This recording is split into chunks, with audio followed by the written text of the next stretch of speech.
pense qu'on pense de la randonnée au trail pour aller chercher un peu plus loin dans soi-même, peut-être c'est certaines limites. Seul face à soi-même, tu ne peux pas te mentir en fait. Il y a quelque chose que tu ne trouves pas forcément dans les autres sports, c'est un côté assez méditatif en fait. Au bout d'un moment, tu es vraiment confronté à toi-même, à ton intérieur, et c'est assez apaisant paradoxalement comme sport. Alors je m'appelle Yannick Maté, je suis enseignant, je fais du trail depuis une quinzaine d'années. Alors ici on est dans la région de Nanda-Isérable, on est dans l'alpage de Balavo, c'est un endroit génial pour faire du trail, en plus vous êtes au milieu d'arbres centenaires. Alors au départ j'ai commencé par faire de la randonnée en montagne et je me suis rendu compte que certaines parties j'avais envie de courir.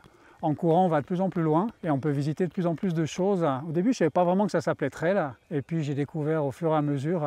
J'étais vraiment par plaisir, pas du tout par compétition, ce genre de choses en fait. Alors au départ, tu es plutôt en forêt, dans des zones assez vertes, des pâturages, de moins en moins d'arbres, et puis tu vois que les sentiers commencent à changer, deviennent de plus en plus rocailleux, et finalement tu te retrouves au milieu du rocher. Il n'y a rien d'autre que toi et la nature. Quand tu arrives au sommet, tu as une espèce de sensation incroyable, tu fais un tour sur toi-même, et là tu as vraiment des émotions qui montent.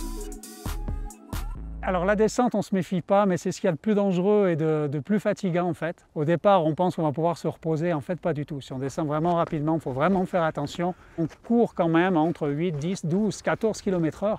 Donc tu dois toujours être attentif aux rochers, aux cailloux, aux racines. Il y a quand même une concentration permanente qui au bout d'un moment, sur plusieurs heures, atteint aussi ta fatigue.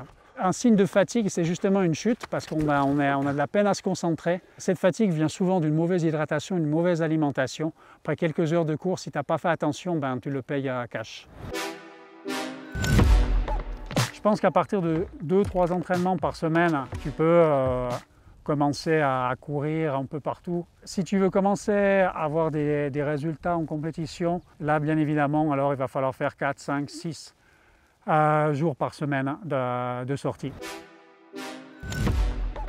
Il y a une partie très seule quand on va courir d'entraînement et puis après tout d'un coup tu peux te retrouver au milieu de personnes sur une course mais très vite. En fait tu te rends compte que même dans une course tu es seul, tu es face à toi-même, même s'il y a des gens autour de toi. Par contre c'est un sport qui est très solidaire en fait parce que tout le monde sait l'effort que chacun fait et donc ça crée une grande solidarité que ce soit en compétition ou quand on part entre copains.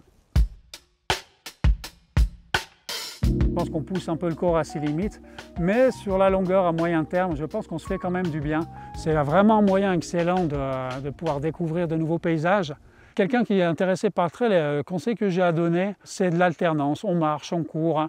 Quand tout d'un coup on se sent capable, on court. Puis si on ne se sent pas capable, on marche vite. Il ne faut pas s'inquiéter pour ça.